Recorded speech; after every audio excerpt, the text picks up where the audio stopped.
Last week we went to Disney, and in my household we have multiple people with disabilities, and so we utilized the disability pass, and I want to tell you a little bit about some of the things that worked well and some of the things I wish I had known. Now, I know there are a ton of Disney blogs out there, and there is a ton of people talking about special needs at Disney. I watched like a ton of those videos, and none of them told me some of these things. So with the disability pass, you are not getting a lightning lane, you're not skipping the line, you're waiting the same amount of time in a different area. That was really helpful for me personally because I have a disability that makes it hard for me to stand. I can walk forever, but standing still for long periods of time are really difficult for me. One of my sons has epilepsy. Getting overheated or standing for a long period of time for him is really hard too. What I didn't know, and I wish I had known before we entered the park because it wasted a ton of time, was that because there was two people in my party that had a disability pass, we needed two separate apps in order to check in.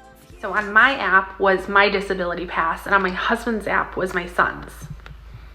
Get that figured out before you enter the park because, like I said, we had to wait in the guest experience line and everybody was wonderful. However, it took a lot of time. We also watched videos of the next ride we were planning to ride while we were waiting in line for another ride. Because even though you're waiting in a different area, you enter through the lightning lane and sometimes there's a little bit of a wait. So give your kids a heads up if they need it so that they know that they're not just going to zoom into the line. Plus, watching the video of that ride or the next ride kind of helps kill the time and helps with some of that anticipation of what's to be expected next. Initially, when I was planning Disney, I was planning on doing sit-down dinners because I figured we're going to be tired at the end of the day, we're going to need a break, we'll do the park all day, and we'll come back and eat dinner. Because of what was available, I ended up planning a lot of lunches, and I can honestly say that worked out for the best. Having some time to cool off in the air conditioning and sit down and relax and eat was a really big lifesaver for us. I don't think we would have been able to last as long at the park and enjoy as much of the parks if we didn't have that break during the day. Now, do your research on the places that you're choosing to sit down. Some of the sit down places are outside, and you definitely want some air conditioning in the middle of the day if you're going when it's hot like we do. But also some of the places are a little bit quieter than others. The ones with the character experiences are a little bit busy. That's definitely not going to be a break for some of your kids who need separation from everything that's going on.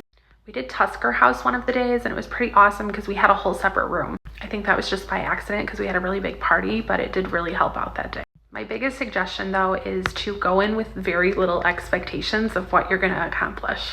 There is so much to do there, and sometimes our kids just can't handle the excitement. That's okay.